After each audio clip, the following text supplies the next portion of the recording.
Okay. Focus, okay? Now I know the algorithm and how y'all been telling me to do 7-second videos.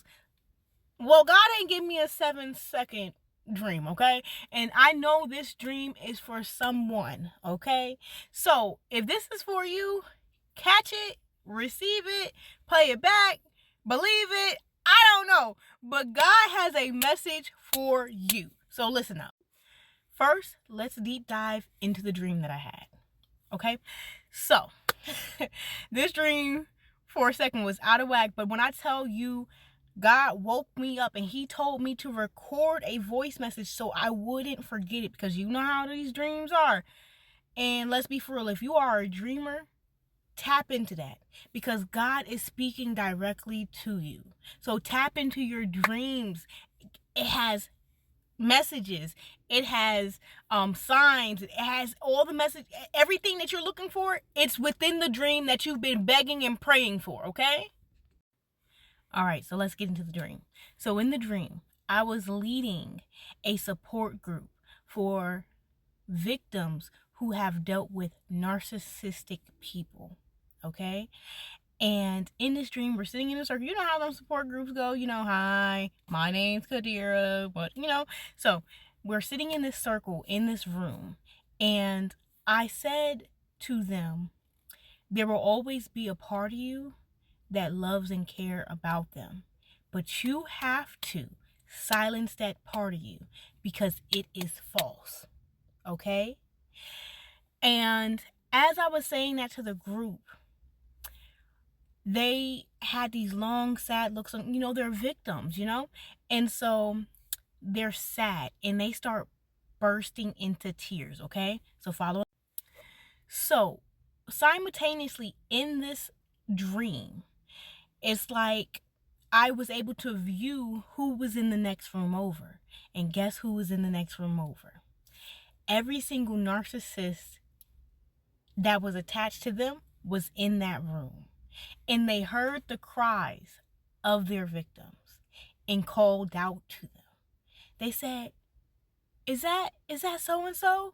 Hey, is that you? Okay.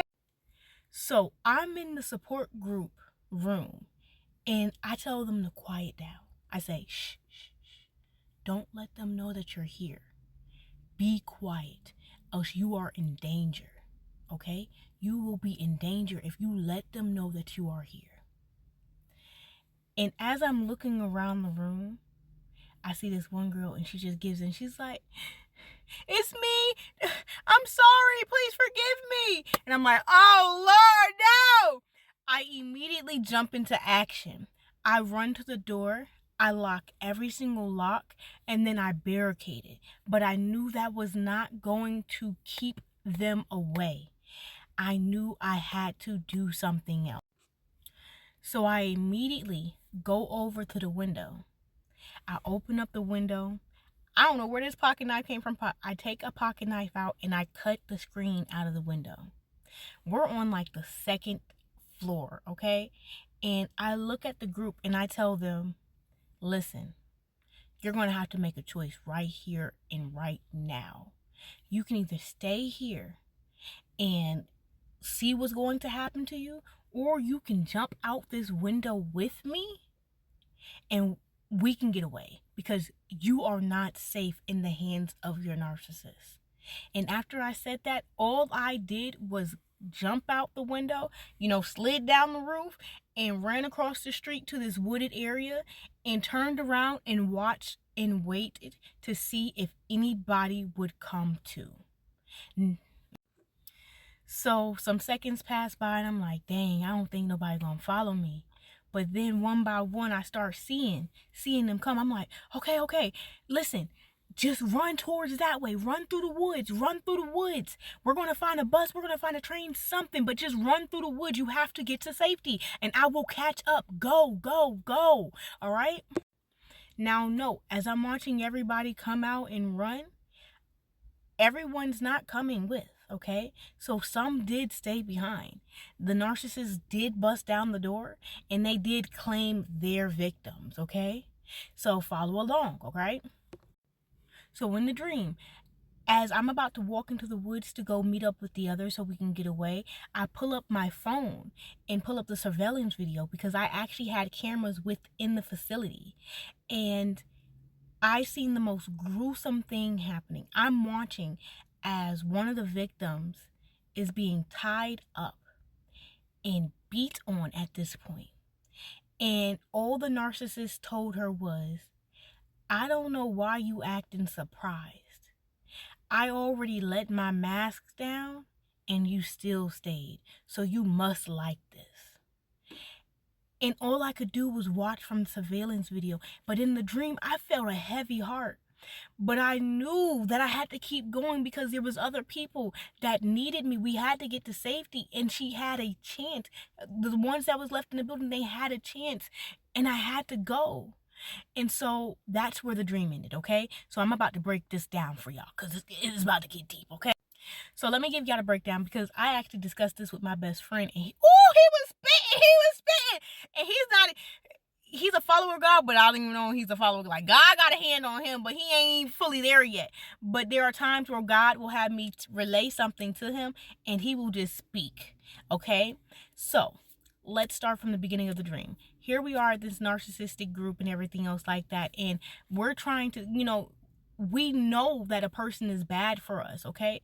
We know deep in our heart, deep in our gut, God is putting that feeling in he giving us the revelation that this person is not good for us, but we still grieve, we still mourn, we still need help, okay? So what we don't realize is we leave enough room for the person to still have access to us. Those narcissists was right next door. Here we are, we're trying to be in a place of healing, and yet we still have them within the facility. Within this facility of our healing. But how you gonna heal if you got them within the facility, okay? So we have them within the facility, and there's always a door that they can open. There's always a door that they can open if you have them within arm's reach. And you got to remember, you are not strong enough right now. You are not strong enough right now. And that door had several locks on it. Yet they were still able to bust it down in the end. We had to escape through the window. Last ditch effort. We had to ditch the facility, okay? They will always be lurking within the facility. There will always be a door. But you cannot give them access. Get out of that place. You cannot heal in the place that hurt you, okay? You cannot heal in this place that hurt you, okay? So no, just to get away, we had to go through some things. We had to jump out of a window, slide down a roof, run across a busy street, and go into some woods.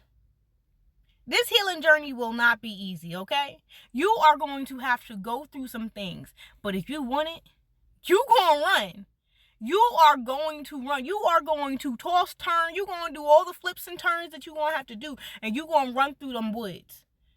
Put on them boots and run through them woods. Because I promise you, we don't know what it looks like on the other end. The people that ran through the woods with me did not know what it was going to look like on the end. But they ran because they knew it had to be better than what was in that facility, okay? Now, you're going to have some people that you're going to have to leave behind because they are not in a season where they are strong enough to leave that stronghold that has them in a chokehold, okay? And it's sad to see because you're going to watch it happen. But you're going to have to put that surveillance video down. You're going to have to put that video down. And you're going to have to walk into them woods. You're going to have to. Because at that point, they did choose. We always have a choice. And they did choose. And they may have to go through this season again. Yeah, they can choose differently, but they will have to repeat this season. But you're out of that lesson. You're out of that lesson. So allow God to put you in a place of healing. Allow him to stitch you up. Allow him to mend you in the places that you are bruised. Allow him to remove you from those things that you've been praying to be removed from. And allow him to bring you into your next season. It ain't going to be easy, but I promise you, it's going to be beautiful in the end, okay? Good night.